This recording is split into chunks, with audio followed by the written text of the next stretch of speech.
Haleluya. Amen. Haleluya. Amen. Haleluya nanone. Amen. Ubwoba nibushire. Ubwoba nibushire. Yesu yavuye mu gituro. Ubwoba nibushire. Nta mpamvu yo kugira ubwoba, niko icyo bisigirira. Amen. Ubwo turi kumwe nayo turarinzwe. Isi nashimwe. Haleluya. Amen. Ndumva nezerewe, nejejwe n'Imana mutima. Gitondo nk'iki ngiki njya mbivuga, ni umunsi utazongera kubaho. Hazongera habeho umunsi w'icyumweru, ariko tariki ya 8 ukwezi kwa 2 2026 sizongera kubaho ukundi. Haleluya. N'ayandi magambo rero tugomba gukoraho ikintu, tuzajya tuvuga ngo tariki 8 z'ukwezi kwa 2 2026 hari ikintu. Yesu nashimwe. Haleluya. Amen. Amazina Tuyishime Honore, amazina niswe n'ababyeyi. Ni mwene so muri Kristo Yesu, Kristo duhanagisha. Tujye kuganira ijambo ry'Imana, ariko mbere ko tuganira ijambo ry'Imana nafashijwe cyane n'abaririmbyi bambanjiriza bavuga ubutumwa bwiza ukuntu ari mwiza. Noneho HFC iyo iragendera avuga ngo mana aho data na mama batabaye, Kristo yarahabaye, agira iki? Araturengera. Haleluya. Haleluya. Ubwo rero umuntu wabanye natwe akaturengera muri byose, ntabwo twabura kumereza icyubahiro. Sinashimye. Reka nze n'ingingo Japhet bazi na Tuyishime aze dufatanye gukora umurimo w'Imana. Japhet, Tuyishime, tebuka. Yego. Japhet agiye kudufasha aturirimbira indirimbo ivuga ngo mbese iyo Yesu ataza kumfira nari kubuwande, mbese yandeka ninde wari kunshungura nawa bishobora. Oh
ntabwo muri kubyumva.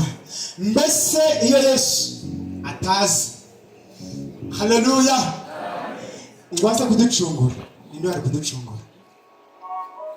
Bagerageje tekinike nyinshi zishoboka, bagerageza gutamba ibitambo ariko biranga. Igihe kigeze Kristo araza, haleluya, haleluya, kugira ngo njyewe umunyabyaha, kugira ngo wowe umunyabyaha tuvanweho icyaha cya burundu, ahubwo duhabwe ubugingo buhoraho, haleluya. Munyemerere tuvuge uwo Yesu. Nyigisha njye nahaye umutwe w'ijambo uvuga ngo Yesu. Navuze ukuntu nyita, ndavuga ngo reka nyite Yesu, haleluya. Navuze ngo reka nyite Yesu, haleluya. Yesu araryoshye kugeza aho umubyeyi aba ari kugisa. Umuvandimwe avuye hano bivuga, ariko akavuga ati Yesu ndamuzi, haleluya. Umunyeshuri ari muri modire zakomeye, ariko akavuga ati kuko umwami Imana izagira iki? Izantabara, haleluya. Ibintu byose byakomeye, ariko akavuga ati Yesu agize iki? Arahari, haleluya. Nk'umurezi muri rusange, munyemerere mbaze nkore revision, haleluya. Abarezi bagira ibice bitatu byo kwigisha: introduction, body na conclusion. Hanyuma muri introduction rero hari igihe mwarimu atangira abaza ngo twize ikibushije, akazana kawo map ibintu nyine kugira ngo mwinjire mu isomo, haleluya. Uwo map yanjye umunsi rero nashatse kuyibutsa nibura amateraniro atatu nibuka. Iteraniro ryo ku cyumweru tariki 25 z'ukwezi kwa mbere 2026, 25 ntabwo nibuka neza. Twigishijwe na Mama Sepe, atwigisha ijambo ry'Imana nakunze yise cyangwa se hawe umutwe uvuga ngo gutwara intwaro z'iki? Z'umwuka, haleluya. Gutwara intwaro z'iki? Z'umwuka. Yatubwiye ibintu byinshi, ntabwo nshatse kubisubiramo. Ni revision. Tariki ya mbere z'ukwezi kwa kabiri twigishijwe na papa wacu Diakoni dukunda, aratwigisha ngo igihe nikikabatandukanye n'iki? N'umwami wacu, haleluya. Igihe nikikadutandukanye n'umwami wacu. Hanyuma kwa gatanu ejo bundi tariki zingahe? Narazibagiwe, haleluya, haleluya. Hari tariki, no kuvuga ngo umunsi tariki 8 zari tariki esheshatu. Twigishijwe na mama Sandrine, yitwa Sandrine ndakeka, atwigisha ijambo ritubwira ngo gukiranuka ku gato kugira ngo tuzara mu bwami bw'ijuru, haleluya. Ayo magambo rero uko ari yose ni meza, ariko ntabwo wayishoboza, haleluya. Ntabwo wagira iki? Wayishoboza wenyine. Umuririmbyi umwe yararirimbye na ADEPR Gisenyi, ifite korali imwe bita Alliance. Irimba indirimbo nakunze iravuga ngo urugendo rurimo Yesu ruroroha, urugendo rurimo Yesu ruroroha, haleluya, amen. Urugendo rurimo Yesu rugira iki? Ruroroha. Ariko Yesu yavuyemo, nubwo ubona byakaze, ariko Yesu arimo ugira muri madini ukabona ifite atanu, ariko ndizeye ko Yesu banzanye hangaza hambana amahoro. Yesu nashimwe. Urugendo rurimo Yesu agira iki? Ruroroha. Mureke tuvuge kuri uyu Yesu rero, haleluya. Uyu Yesu yarantangaje, uyu Yesu yarantangaje. Kumenya Yesu cyangwa se guhishirirwa Yesu si bisaba ko ufite doctora. Guhishirirwa Yesu si bisaba ko wize amashuri na filosofi zikomeye. Guhishirirwa Yesu si bisaba ko wagiye kwiga theology ngo ugire za doctorate like n'izindi mpamyabushobozi z'ikirenga muri theology. Oya, guhishirirwa Yesu bisabwa nyine kumuhishurira.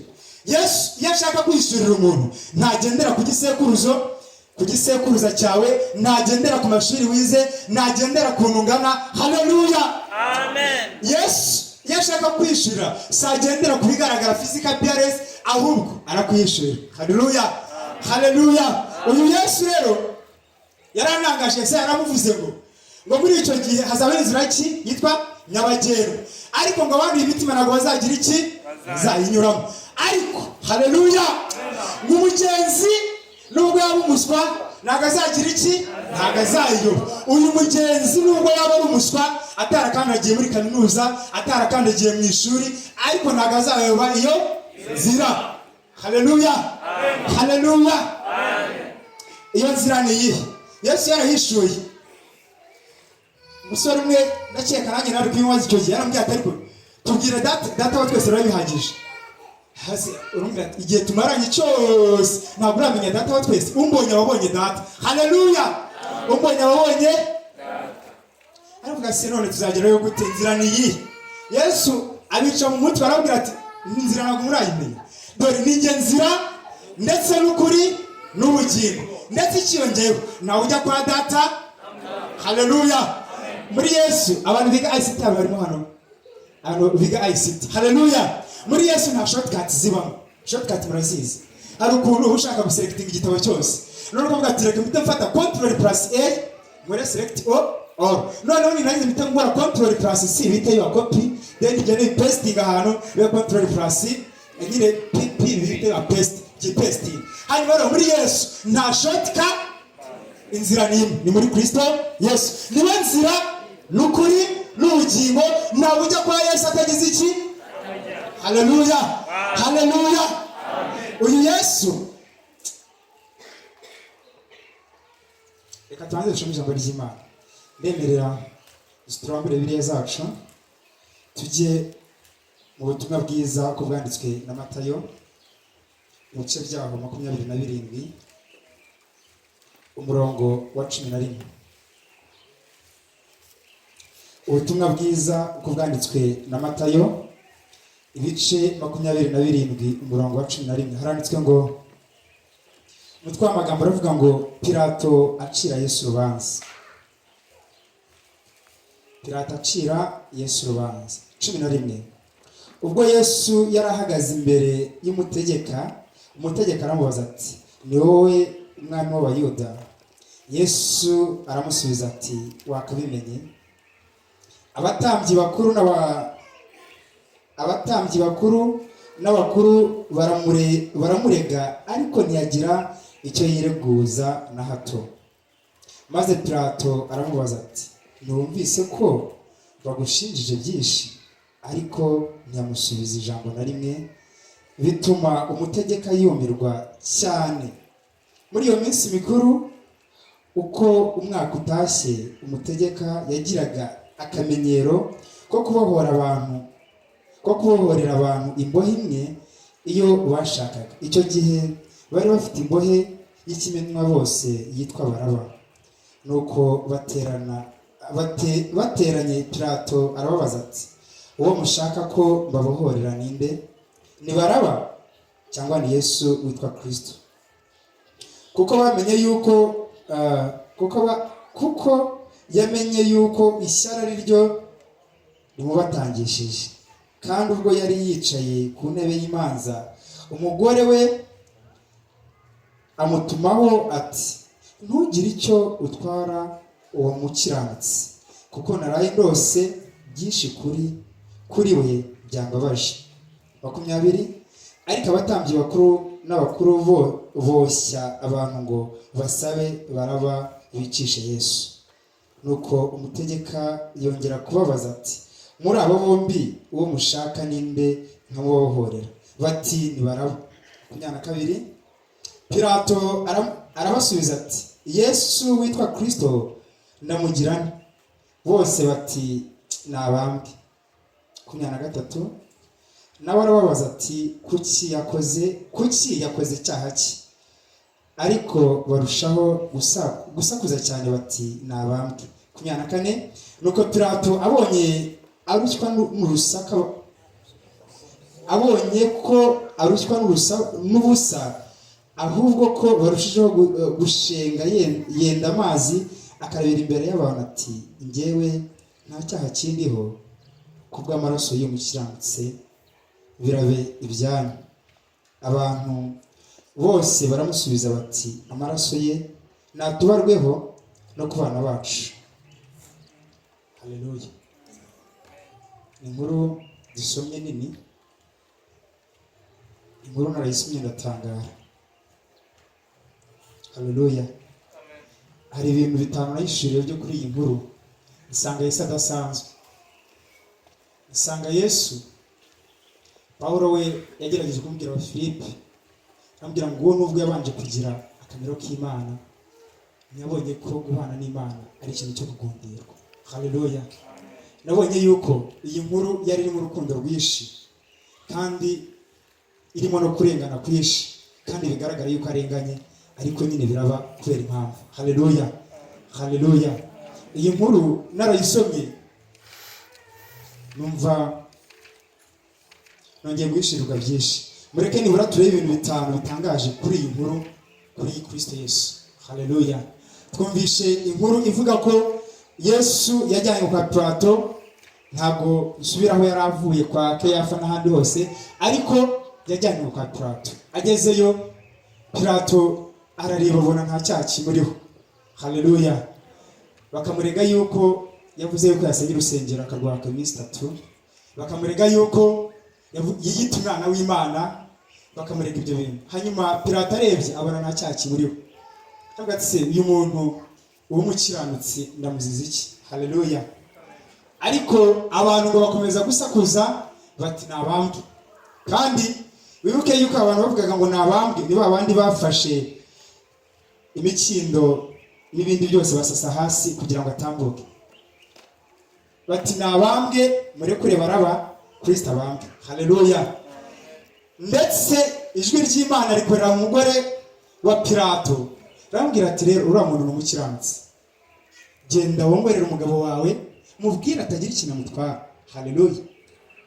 Ariko kubera yuko ubutegetsi bushyirwaho n'abantu kandi kugira ngo bukorerwe iki, bukorera abantu, umutegetsi aravuga ati ndafa. Iyo usomye muri Yohana no babikubwira neza, aravuga ati ndafasha nte uyu mukiranutsi ngo murokore. Ikintu cyantangaje, Yesu nawe baramubaza ati iregure, akituriza akanga gusubiza. Reka tuganire kuri ibyo bintu bitanu. Icya mbere, Yesu ari mu bantu baburanye kiriya gihe adafite umwavoka. Haleluya. Haleluya. Ibaze kuzi ko ugiye mu rugamba rwo kuburana ndetse harimo no gupfa, kubera ko Yesu agiye Getsimani yarasenze abona buri kintu cyose kigiye kumubaho, ariko arangije arareba aritegereza aravuga ati mwami, umubiri uranze ariko umutima ugize iki, urakunze. Ariko si uko nshaka ahubwo biho uko ushaka. Sunashimye. Yesu ari mu bantu baburanye adafite umwavoka. Iyo ashatse muri icyo gihe kimara kubishirirwa yari guhita avuga ati bagiye kunjyana kwa Pilato, banjyane ku bacamanza batandukanye, reka ngende njye gushaka umwavoka utangaje w'ikimenywa bose, ubundi aze kunsindira urubanza. Ariko Yesu yarabyanze. Haleluya. Ibyo byose yakoreye ku bwanjye.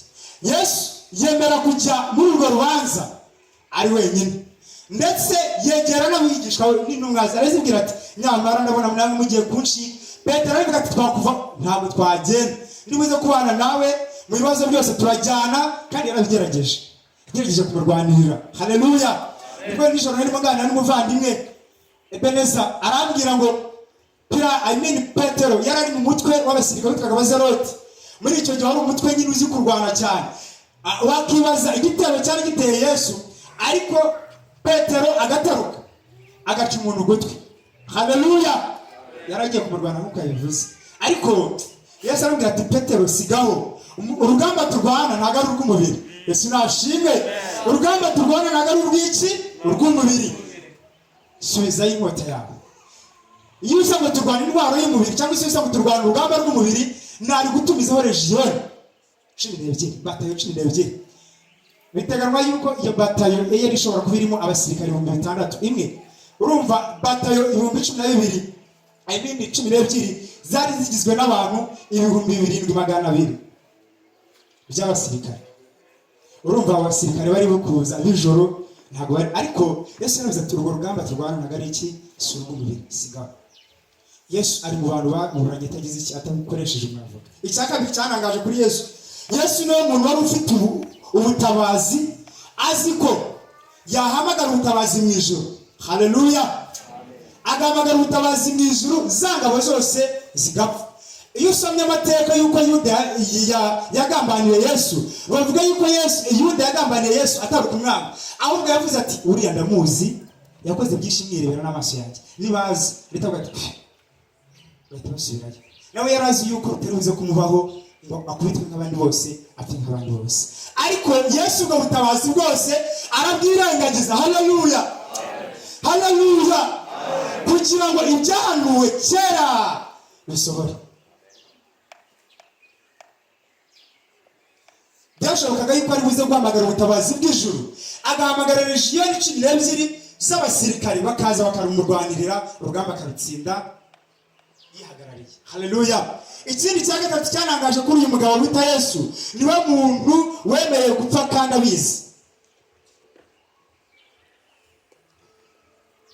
Ari genja ntera story na mama, nkunda kuganira na mama cyane, amubwira ni mama reka nze ngubwize ukuri, ndamutse numvishe yuko hari ukuntu biri buze kugenda ubona papa mugasinya yuko mugiye kuntanga ngo mfe, ndeturiye Uganda nahita ntega imodoka nkajya Uganda, byaba na ngombwa nagenda n'ikirenge ariko sinabyemera. Haleluya. Ariko Yesu yemeye. Haleluya. Yemeye gupfa agize iki abizi. Ndagira ngo mukuru umwumve ibi bintu, ndashaka kongera kumugukundisha, ndashaka kongera gukundisha umwana. Yemera gupfa agize iki abizi. Icyakane cyanangaje, Yesu no muntu waciriwe urubanza bigaragara ko arengana ariko ntarekurwe mu rukiko, bakabona yuko nyine arengana, bakavuga ati uyu muntu rwose ararengana. Pilato abona ko arengana, afite ububasha bwo kumurekura, ariko amajwi y'abantu amurusha imbaraga, aravuga ati nabambwe murekure Baraba, Kristo agira iki abambwe. Haleluya. Bigaragara ko arengana ariko Yesu agira iki arabambwa. Icya gatanu cyanangaje, ndashaka kwirukana. Yesu no muntu, haleluya, amen, niwe muntu wemeye gusiga ibwiza n'icyubahiro akazi. Twamwita intwari y'ibihe byose. Haleluya. Yesu mu Rwanda tugira intwari, ariko Yesu niwe wemeye gusiga ibyo bintu byose byari byiza mu ijuru. Abafilipi babivuga neza ngo nubwo yabanje, nyemereye masome Abafilipi ibice 2 umurongo waho wa 5 ndetse ndageza ku 8. Abafilipi ibice 2 umurongo wa 5 kugeza ku 8 haranditswe ngo mugire wa mutima wari muri Kristo Yesu. Uwo ngo yabanje kugira kamere k'Imana, ntiyatekereje yuko guhwana n'Imana ari ikintu cyo kugundirwa, ahubwo yisiga ubusa, ajyana kamere k'umugaragu w'imbata, agira ishusho y'umuntu, kandi amaze kuboneka afite ishusho y'umuntu yicisha bugufi, araganduka, ntiyanga no gupfa ndetse n'urupfu rwo ku musaraba. Uwo ni Yesu. Haleluya. Yari afite ubwo bubasha, asiga ubwo bwiza bwose, ariko aravuga ngo hari ikiremwa ngomba kugenda nkacungura kugira ngo nacyo n'icyizere izina ryanjye kizahabwa ubugingo buhoraho. Haleluya. Uwo ni Yesu. Haleluya. Njya muri ku musaraba avuga n'ijwi rirenga, aravuga ngo birarangiye. Haleluya. Iri jambo ndagira ngo turigeho cyane, turitekereze ngo birarangiye. Yesu iyo usomye muri Yohana ibice 19 umurongo wa 30, Yesu yavuze n'ijwi rirenga aravuga ngo birarangiye. Iri jambo munyemerere njye mu mateka yaryo icyo ryari bisobanuye muri kiriya gihe, munyemerere ko gatoya ntago ntinda.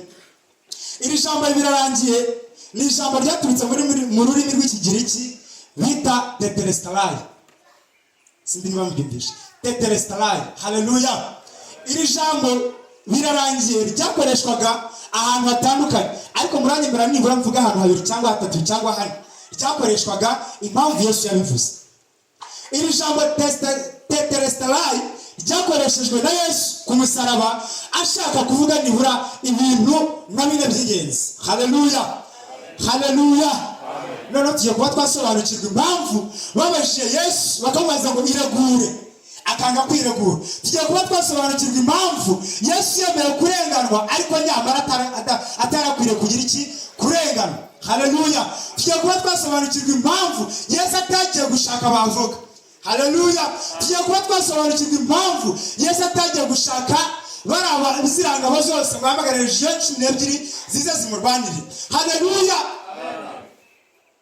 Iri jambo tetelestelai ryo mu rurimi rw'Ikigiriki ryakoreshwaga cyane cyane reka mbere hano mu itorero iyo bajyaga gutamba ibitambo.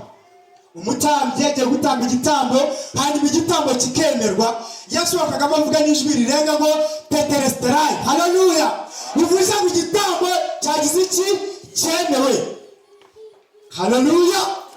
Natwe turashima Imana ko Yesu Kristo yatambye igitambo kikagira iki? Kikemerwa. Haleluya.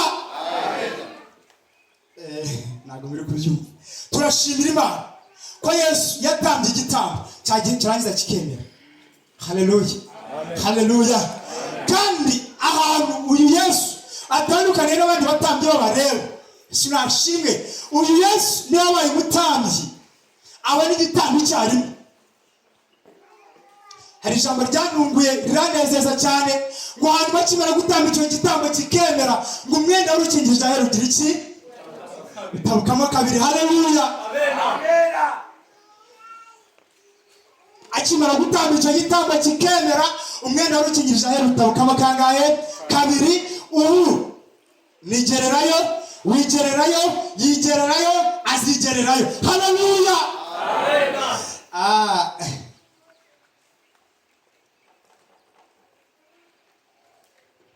Manifeshe mu byumve. Yesu arangije avuga n'ijwi rirenga aravuga ngo birarangiye. Tetelestelai bisobanura ngo igitambo kiremewe. Iyo tugiye mu mateka ya Isiraheli, Abalewi bari bashinzwe gutamba ibyo bitambo. Hari igihe byageze Umulewi yajyayo agapfirayo, noneho biga tekinike yo kuvuga ngo ahari turamutse tugiye tumwambika umugozi, twabona amasaha nibura yo gutamba arangiye twazajya tumukurura, kubera ko iyo nguwo yajyagayo hakajyayo n'undi n'abatejejwe yapfiragayo. Haleluya. Ariko Yesu igihe gikwiriye akuraho ibitambo by'inuma zinungura, akuraho ibitambo by'abapfizi y'intama, akuraho ibitambo by'amaraso, ashyiraho amaraso y'umwana w'intama. Haleluya. Igitambo kiremerwa.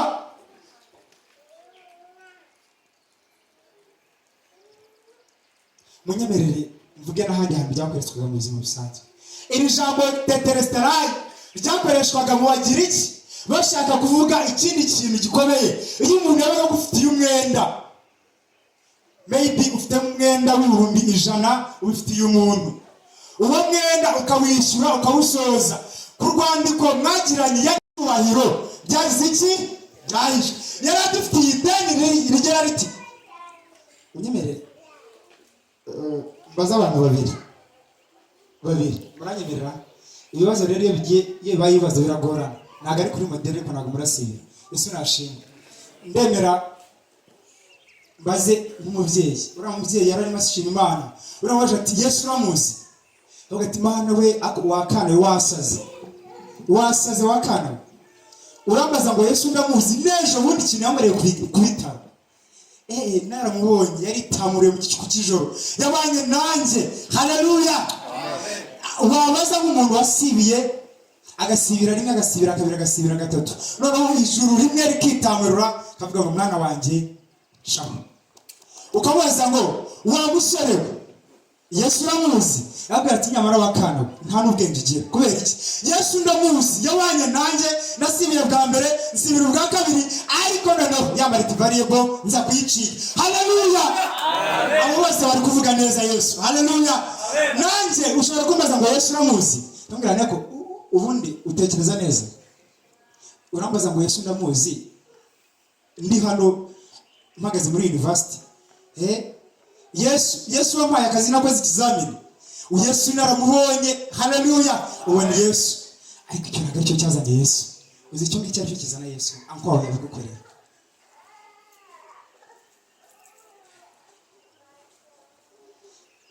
None se ntabwo muzi abana twiganye twarushaga ubwenge bakaza gutsindwa, hanyuma kubera ko abapfa bafite ikofiri nini cyangwa se bafite imiryango ikize bakaza kubagurira private nziza, simubizi? Hanyuma ubu ngubu bakaba bakora ahantu utabasha kwinjiza n'akarenge kawe, simubazi se? Nimba rero Yesu, nimba umwana w'umuntu ajya atanga amashuri abantu bakiga akamugura private nziza, nimba umwana w'umuntu ashobora kugugurira imodoka, nimba umwana w'umuntu ashobora kugugurira inkweto nziza, nimba umwana w'umuntu ashobora kugurira imyenda myiza, ibyo ntabwo ibyo byazanye Yesu. Haleluya! Yesu yazanywe n'ikintu gikomeye icyo umwana w'umuntu atabasha kugira iki gukora. Arangije aravuga ngo byanditswe mu murongo ngunda. Haleluya! Yohana 3:16, muzamwizera wese azagira iki? Azabona ubugingo bugira iki? Buhoraho. Icyo nicyo kintu cyazanye Yesu. Yesu ntabwo yazanywe no kuguhereza ibyo kurya byiza. Yesu si yaje kukwigisha amashuri meza. Yesu ntiyaje kukwambika neza. Yesu ntiyaje, ibyo nabyo arabikora, kubera ko Yohana 6, Matayo 6:33 avuga ngo iki? Ngo mubanze mushake ubwami bw'Imana no kugira iki? No gukiranuka, ibindi byose uzabyongerera. Haleluya! Haleluya! Mubanze mushake ubwami bw'Imana no kugira iki? No gukiranuka, ibindi byose muzabyongererwa. Ariko hari kondisiyo imwe, mubanze mushake. First seek. Mu Cyongereza baravuga ngo first seek. Mbere na mbere tekereza, shaka. Haleluya! Mbere na mbere ubashake ubwami bw'Imana ndetse no gukiranuka byayo, ubundi ibindi byose ni inyongera. Iyo usanga Yesu yazanywe no gutanga kaminuza nziza. Haleluya! Abiga Harvard University ngo nibo barabonye Yesu, abiga Oxford nibo barabonye Yesu. Ariko kubera ko Yesu icyamuzanye atari amashuri, kubera ko icyamuzanye atari imyambaro, kubera ko icyamuzanye atari ibyo kurya. Haleluya! Ahubwo kugira ngo uzamwizera wese ahabwe ubugingo. Hanyuma arangiye gutanga icyo gitambo aravuga ngo tetelestai. Munyemere mvuga handi hatatu, aha gatatu.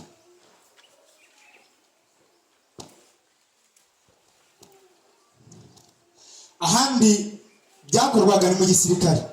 Iyo umusirikare yabaga ashoje urugamba, yagiye ku rugamba yanesheje, yazaga atabarutse avuga ijambo ngo tetelestai, bisobanura ngo urugamba narugiyeho kandi ndarumesha nazanye intsinzi. Haleluya!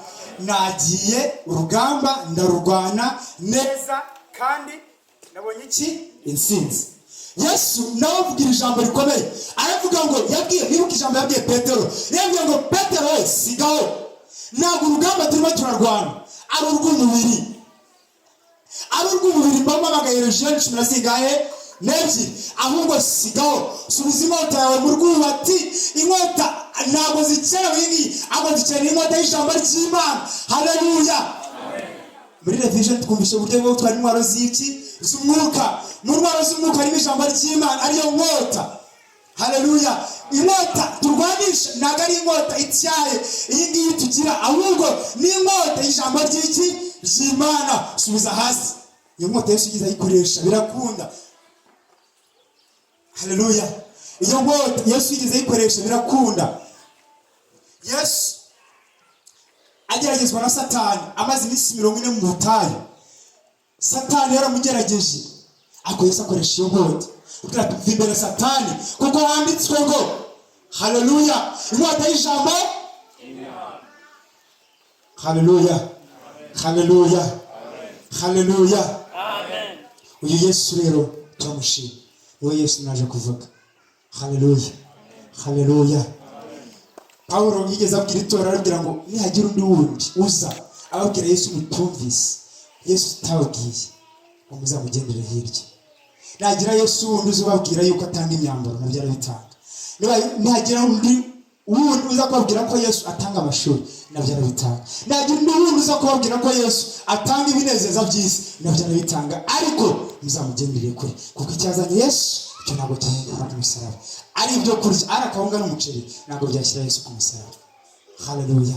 Haleluya! Ikintu cyazanye Yesu ni ukugira ngo njyewe umunyabyaha ninezere izina ryiwe, njyewe wewe utitayeho uturuka, aho ntitayeho nuruka, ubundi nzahabwe. Yohana 10:12 handitswe ngo icyakora abamwemeye bakizera izina rye. Yabahaye ububasha ndetse n'ubushobozi bwo kuba, ntabwo ari ukwitwa, bwo kuba verb to be, haleluya, bwo kuba umwana w'Imana, haleluya. Icyo nicyo cyazanye Yesu. Uwo ni Yesu, haleluya. Yesu nashimwe. Ntabwo mu minsi nshaka gufata iminota myinshi, ndagira ngo twongere twibaze ngo none si ibyo byose Yesu yemeye kujya ku musaraba, arabambwa, yanga kuburana, yanga kuvuga ati nyamara murandenganya, yanga guhamagara za ngabo nyinshi kandi byashobokaga, yanga gukora biriya byose kandi byashobokaga, ariko ni igiki cyamuze? Ibyo byose Yesu yabikoreye iki? Nta muntu wasubiza byihuta. Yego.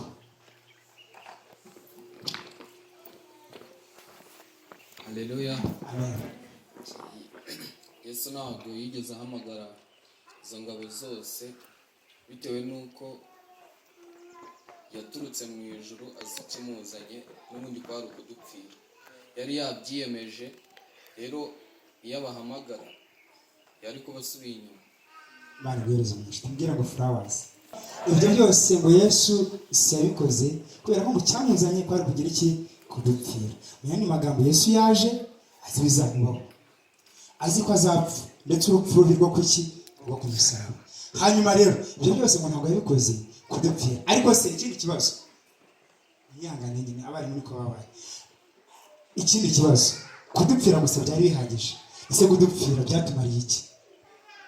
Ufite mikoro aho hafi y'igisubizo. Kudupfira byatumariye iki? Haleluya. Amen. Kristo adupfira, yaducunguye, adukuriraho urupfu rw'iteka. Imana ishimwe. Haleluya. Haleluya. Badadi bacu barapfuye, basokuru barapfa, inshuti zacu zirapfa, abo twakundaga barapfa, ariko nyine barapfuye baribagira. Reka nkoresha aka kantu umuvandimwe ejo bundi yavuze ndakanezererwa. Sharifu simumuzi, Visi Perezida Sharifu yavuze ijambo ndarikunda.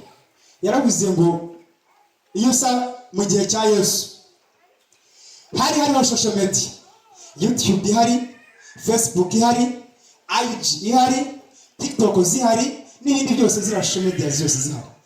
Ubu ngubu nta bantu baba barusha Kristo aba followers.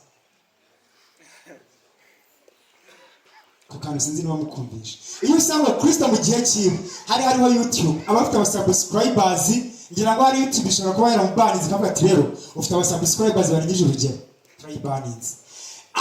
Abafite nabona abantu bita followers, aba followers benshi kubera ko mu yandi mazina yose akomeye mwisi dufite amazina akomeye, byanyu byemeye turayafite, ariko ndatekereza ko mwisi ubushakashatsi naba narakoze ingendeye ahomba. Ubundi ushaka abantu bakora ubushakashatsi ntabwo utangirira nyine wenda ku gihugu cyose mukora ubushakashatsi umeze bose. Noneho ndamutse nongeye area byagenda gute, ndamutse nongeye ntabwo byagenda gute. Ubushakashatsi nakoze ahantu nirirwa nsanga izina rivuga kenshi ari Yesu. Nigeze ko mbibona. Ibaze rero afite aba followers cyangwa se postinga kuri WhatsApp yabona umutima tungana. Haleluya. Ntabwo nshatse kubasetsa, ndashaka kubabwira imbaraga ziri muri Kristo Yesu. Izina nabwiye ko twabuze abacu, basogokuruza abandi bose baragiye, ariko ubu ngubu hari nubwo njye uramutse ubajije ngo sogokuruza wawe yitwaga ntabwo muzi, kandi urumva ndi mumara muturukaho, urumva nyine muturukaho ntabwo muzi. No kumenya sogokuru nuko bamubwiye ntabwo namubonye, ariko baramutse bambajije ngo yitwa nde bakambaza ibintu nka bitatu kuri we ntabwo mba ndibyibuka. Ariko Yesu, haleluya, haleluya, Yesu, munyemere tuvuge ijambo ngo Yesu, haleluya, Yesu. Ibinyejana bishize niwe muntu wenyine ukivugwa, kandi n'ibinyejana bizaza niwe muntu wenyine uzavugwa. Nta gacu ko guhinduka na gato kagira iki? Nta gucuyuka. Uko yari kera n'uyu munsi nikagize iki? Niko ari. Haleluya. ecavuze ifite indirimbo ivuga ngo uko yagendanye n'abasogokuruza mu butayu niko ari manshi uko yajyanye n'abasogokuruza mu butayu akabahereza manu, haleluya, akabahereza manu inzara ibishe, haleluya, akabahereza iriba ry'amazi bakanywa bagahaga. Ngo baragiye bagenda imyaka myinshi ariko inkweto zizigeze zisaza, ariko baragura inkweto inaguhenze wayambara umwaka umwe ikaba yashaje. Haleluya, uwo ni Yesu kandi uyu munsi ni kwariki sinashimye. Haleluya. Hanyuma mwagishubije neza, nta kindi kintu cyatumye Yesu ibyo byose bikora, nta kindi kintu cyatumye ibyo byose Yesu bikora, ahubwo kwari kugira ngo uzamwizera akizera izina rye atazarimbuka ahubwo azahabwa ubugingo bw'iki bw'iteka. Haleluya, haleluya. Yesu yabonye ko amategeko tutayagendamo ngo tubishobore, yabonye ko ari amategeko tutari kuyashobora kuyibashisha, ariko aravuga ati bana banjye ntabwo nkabasha kwishoboza ari amategeko, ariko nimbahereza umufasha ari we Mwuka Wera, azabayobora, azababwira icyo mukwiriye gukora, ayo mategeko muzayakora nta muntu ugufosinze, perezida atavuze, ahubwo wumve muri wowe harimo umuriro urimo uraka. Haleluya, uwo ni umufasha, kandi umufasha turamufite mu Mwuka Wera. Yesu nashimwe. Reka nsoreze kuri iki kintu, nsoreje kuri iki kintu mvuge ngo ese ibyo byose ese twebwe turasabwa gukora iki? Turasabwa gukora iki? Yarapfuye, twabyumvise, apfuye bimeze kuriya, turasabwa gukora iki? Yohana ibice 6, ndasoje. Yohana ibice 6 umurongo wa 28 ndetse na 29.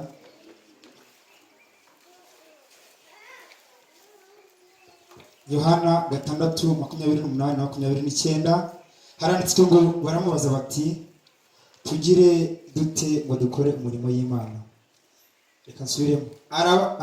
Baramubaza bati tugire dute ngo dukore imirimo y'Imana.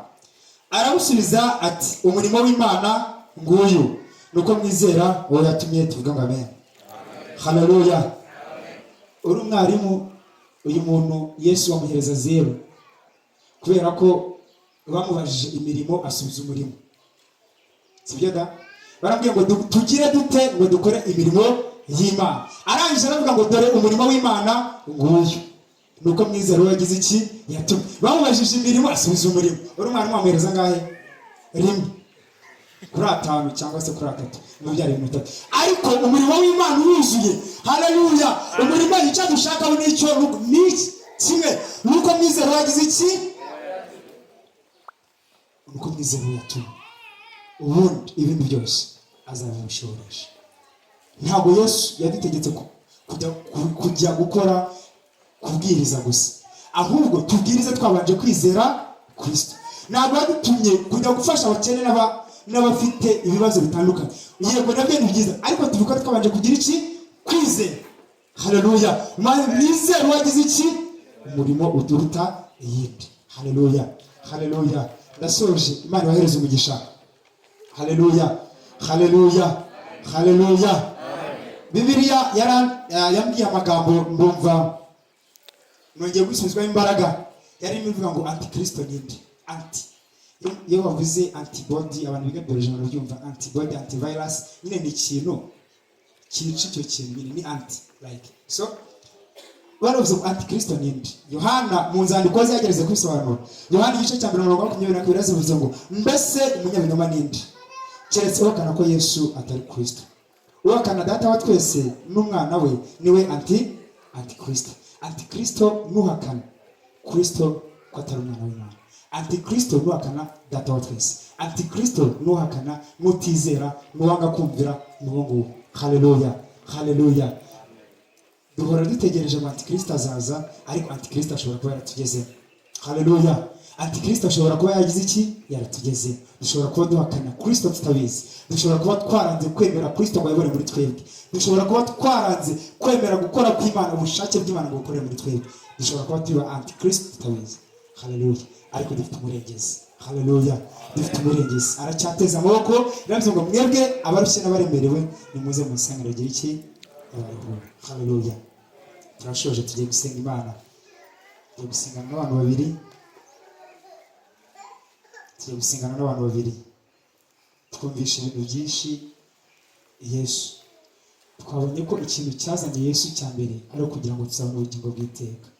Ariko abari muri Kristo Yesu mu mateka bazacirwaho. Kandi ngo abari muri Kristo Yesu ntabwo bazasonza. Haleluya. Dawidi yigeze abivuga ngo nari umusore ariko none ndashaje, ariko sinigeze mbona umukiranutsi aretswe. Haleluya. Cyangwa yicecwe n'iki? Inzara. Haleluya. Uwo ni Yesu. Haleluya. Uri muri Kristo Yesu aratandukanye. Tujya gusangana n'abantu babiri. Byashoboka yuko muri wowe ujya wumva twahawe umwuka wera. Ntabwo ari ngombwa kugira ngo nze nkwemeze nkubwire ngo weho Elisa Kalisa nande narakubonye. Ntabwo ari ngombwa kugira ngo nze nkubwire ngo ngwihane nutihana. Hari akavideo nabonye k'abarundi bakwitaga umuntu ngurabatizwa ngurabatizwa nyine bakamukubita kubatizwa. Ariko umwuka wera twahawe atwiyemeza iby'icyaha muri twebwe. Byashoboka ko wumva muri weho hari ukuntu wumva kongera kumutumbira kumusaba. Uwo muntu turasengana. Ikindi kintu ndongera nemerere undi muntu wa kabiri. Guhura na Yesu, twavuze ko guhura na Yesu bidasaba ko warize teoloji, ko warize amashuri menshi. Nta kondisiyo n'imwe aheraho, ahubwo ni ubuntu bw'Imana. Haleluya. Muri ibyo yaravuze ngo ubuntu bw'Imana. Haleluya. Guhura na Yesu nta zindi kondisiyo, nta zindi kriteriya zibagenderaho, nuko wemera. Haleluya. Ndongera nemerere nimba baba barimo, yaba ari andi mahirwe, yaba ari undi mwanzuro muzima ufashe, yaba ufashe imyanzuro myinshi, ariko uwo mwanzuro ni waba ukomeye mu bwami bw'ijuru. Waba warafashe imyanzuro ikomeye no kuza hano wari undi mwanzuro, no kujya kwiga wari undi mwanzuro, n'ibyo urimo nabyo n'undi mwanzuro, ariko umwanzuro ukomeye ni ukurikira Yesu. Pawulo yigeze avuga mu bice bine ubutumwa bwiza, Timoteyo wa mbere ibice bine umurongo wa 12, aravuga ngo ndashimira Kristo wemeye ko akagabiza umurimo ngo nubwo nabanje kuba uhakana ndetse nkaba n'umutukanyi, ngo nkakubitira n'abantu nkanabica kubw'ubutumwa bwiza. Ariko icyo gihe byose nabikoze ntirinjije. Avuga ko yabikoze akirinjije, ariko nyamara Pawulo yavugaga yari umuhanga, yari afite amashuri, yari yarize ndetse neza. Ariko arebye asubije inyuma abona ko ibintu byose yakoze akiri mu bujiji. Ntabwo ari wabyirekoresheje, ahubwo yabikoreshejwe n'ubujiji bwe. Rero ubwo bujiji Yesu ajya bwemera yuko uyu munsi wabureka. Kubera ko nasomye Timoteyo wa mbere ibice bibiri umurongo wa 4, arabwira ngo ishaka ko abantu bose bakizwa bakamenya ukuri. Ubwo ni ubushake bw'Imana kandi ntabwo buhinduka. Na n'ubu iracyakeneye ko abantu bakizwa ku bwawe, abantu bakiza ku bwanjye, hanyuma bakamenya bangije. Abantu babiri nibo barimo barahaguruka dusengana Imana, turemerera umushumba azadufasha.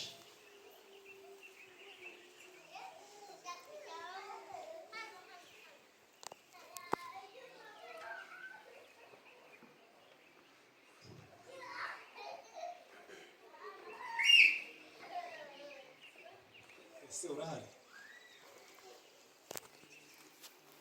Yesu umwe mu mutima wawe, niyo ntego yamuze mu isi. Ni ngewe nawe urabonaho yicara akora muri wewe, ibintu byose bigende neza. Byakunanira byakugora, we ntushobora byose. Gusenga n'Imana. Nyakubaha Imana yacu, urukundo rwinshi wadukunze rwaje gutanga Yesu umwana we wabikinege, ngo twega abanyabyaha uhinduke bashya, twitwa abana bawe uko twabyumvishije. Abamwizeye bose bageze izina ryawe ubushobozi bw'utwana b'Imana. Uko niko turi. Witeka Imana turagushimye ko turi abana bawe, kandi ngo nahishurwa abo bose b'abana bawe basa nawe bazahindurwa base nawe, bigira iwawe iwacu mu ijuru. Niwe ya Mana twishira mu ryawe. Ukuri Yesu ni muzima, Yesu ariho, Yesu arashakashaka, Yesu afite umwete n'umuhate gushaka abantu bazimiye mu byaha byo muri iyi si. Isi irakura abantu benshi, ariko umugambi afite nuko mu byaha bakamwegera bakamwisunga, akabafasha mu buzima bwa buri munsi. Turagushimiye Data, bakugira amaso yawe, turi gushyigirwa nawe no gufashwa nawe. yakoye Imana yacu ubandike neza mu gitabo cy'ubugingo kandi Imana imirimo yabo itekanira amazina bitwa abana b'Imana usumba byose ishobora byose. Urakoze Yesu kubyumvishije, urakoze Yesu kubikoze kandi urakomeje kugeza utekebara uzahishurwa tugasa nawe. Urakoze kubyumvisha amagambo twese yose Mwuka Wera niwe mufasha no mwigisha bose asobanura imitima yacu kugira ngo twishime tubyibuho. Urakoze kubyumva gushika byose uzabigera. Amen. N'abandi bantu bumva imibiri baruhije nabo dusenga Imana. Data wa twese uri mwiza, urashoboye, ugira neza.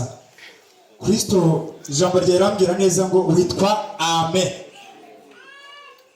Weho utuma ibintu byose bibaho.